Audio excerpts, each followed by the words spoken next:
ஆண்டவரும் அருமை இரட்சகருமாகிய இயேசு கிறிஸ்துவின் நாமத்தினாலே உங்களுக்கு வாழ்த்துதலையும் ஆசீர்வாதங்களையும் இந்த கால வேளையில் நான் தெரியப்படுத்துகிறேன். இந்த நாளில் தேவனாய் கர்த்தர் நமக்கு கொடுத்திருக்கிற வார்த்தை சங்கீதம் 66:18. என் இருதயத்தில் அக்கிரம சிந்தை கொண்டிருந்தேனானால் ஆண்டவர் எனக்கு செவி கொடார். ஏன் நம்முடைய ஜெபத்துக்கு பதில் கிடைக்கவில்லை என்பதை குறித்து இந்த நாளில் நாம் கவனிப்போமானால், நம்முடைய ஆண்டவர் பேரை ஜெபத்தை கேட்கிறவரே மாமிசமான யாவரும் இடத்தில் வருவார்கள் என்று சொல்லியிருக்கிறார். அவர் செவி கொடுக்கிற தேவன், அவர் நம்முடைய கூப்பிடுதலை கவனிக்கிற தேவன். ஆபத்து காலத்தில் என்னை நோக்கி கூப்பிடு, அப்பொழுது நீ அறியாத உனக்கு எட்டாதுமான பெரிய காரியங்களை நான் செய்வேன் என்று வாக்கு பண்ணியிருக்கிறவர். அவர் ஜெபத்தில் நாம் கேட்டுக்கொள்வது எல்லாவற்றையும் கொடுக்க நமக்கு போதுமானவராக இருக்கிறார். ஆனாலும் சங்கீதக்காரன் சொல்கிறான், என் இருதயத்தில் அக்கிரம சிந்தை கொண்டிருந்தேனானால் ஆண்டவர் எனக்கு செவி கொடார். இன்றைக்கு நம்ம நிறைய காரியங்களுக்காக நம்ம ஜெபித்திருக்கிறோம். நாம் ஒருமனப்பட்டு கூட குடும்பங்களை ஜெபத்தில் கூட பல காரியங்களுக்காக ஜெபித்து கொண்டிருக்கிறோம். கர்த்தர் கேட்பார் என்ற விசுவாசத்தோடு ஜெபித்து கொண்டிருக்கிறோம். கண்டிப்பாக மனம் கசந்து கண்ணீரோடு கூட நம்ம ஜெபித்து கொண்டிருப்போம். ஆனாலும் ஆண்டவராகிய கர்த்தர் ஒரு சில காரியங்களை நம்மிடத்தில் எதிர்பார்க்கிறார். அவர் பதிலளிக்க நமக்கு போதுமானவராக இருக்கிறார். ஆனாலும் சில தடைகள், சில கசப்புகள், சில வைராக்கியங்கள், சில மன்னியாமையான காரியங்கள் நம்மிடத்தில் உண்டு. ஆண்டவராகிய கர்த்தர் அந்த கசப்பை எடுத்து போடும்படியாக தேவன் விரும்புகிறார்.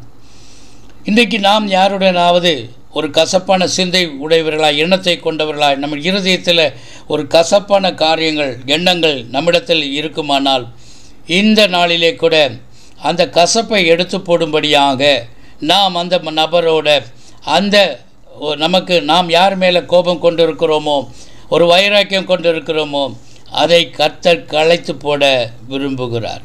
ஏன்னா இந்த அக்கிரம சிந்தை என்று சொல்லி அதற்கு பெயர் கொடுக்கிறார். ஒருவேளை இந்த நாளிலே கூட எவ்வளவு துரிதமாக நாம் அவர்களோடு மன்னிப்பு கேட்கும்படியாக, அவர்களை ஒருவேளை நம்ம காயப்படுத்தி இருக்கலாம், குற்றப்படுத்தி இருக்கலாம், மன்னிக்காமல் விட்டிருக்கலாம், ஒப்புரவாகாமல் இருந்திருக்கலாம். ஆனால் ஆண்டவருடைய வசனம் சொல்லுகிறது, மத்தேயு 5:25 சொல்லுகிறது, நியாயாதிபதி உன்னை சேவகனிடத்தில் ஒப்புக்கொடாமலும் நீ சிறைச்சாலையில் வைக்கப்படாமலும் இருக்கும்படியாக நீ உன் எதிராளியோடு வழியில் இருக்கும்போதே சீக்கிரமாய் அவனுடனே நல் மனம் பொருந்து என்று ஆண்டவராகி கிறிஸ்து சொல்லுகிறார். உங்கள் அக்கிரமங்களை உங்களுக்கும் உங்கள் தேவனுக்கும் நடுவாக பிரிவினை உண்டாக்குகிறது. உங்கள் பாவங்களை அவர் உங்களுக்கு செவி கொடாதபடிக்கு அவருடைய முகத்தை உங்களுக்கு மறைக்கிறது. ஏனென்றால் உங்கள் கைகள் இரத்தத்தாலும் உங்கள் விரல்கள் அக்கிரமத்தாலும் கரைப்பட்டிருக்கிறது. உங்கள் உதடுகள் பொய்யை பேசி உங்கள் நாவு நியாயக்கேட்டை வசனிக்கிறது. நீதியை தேடுகிறவனும் இல்லை, சத்தியத்தின்படி வழக்காடுகிறவனும் இல்லை. மாயையை நம்பி அபத்தமானதை பேசுகிறார்கள், தீமையை கற்பம் தரித்து அக்கிரமத்தை பெறுகிறார்கள் என்று சொல்லி எசையா 59:2-4 வரைக்கும் அந்த வசனங்கள் சொல்லுகிறது. இன்றைக்கு நம்மிடத்தில் இப்படிப்பட்ட குறைகள் இருக்குமானால் கர்த்தரிடத்திலே மன்னிப்பு கேட்போம். நாம் தேவ சமூகத்தில் ஒப்புரவாகுவோம். இப்படிப்பட்டவர்களோடு நாம் இப்படிப்பட்ட காரியங்களை நம் மனதில் வைத்திருந்தால் கர்த்தர் கண்டிப்பாக நம்முடைய ஜெபத்துக்கு பதில் தருவது சுலபமாக இருக்கும். என் இருதயத்தில் அக்கிரம சிந்தை கொண்டிருந்தேன், ஆனால் ஆண்டவர் எனக்கு செவி கொடார். 19 வகையான காரியங்கள் நம்முடைய இருதயத்திலிருந்து புறப்படும் என்று வேதம் சொல்லுகிறது.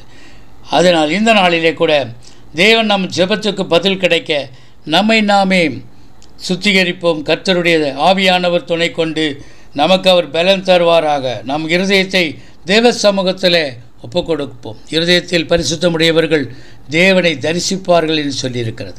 இந்த நாளிலே நாம் ஒப்பு கொடுப்போம். கர்த்தர் தாமே நம்மை ஆசீர்வதிப்பாராக. ஆமென். God bless you. God bless you.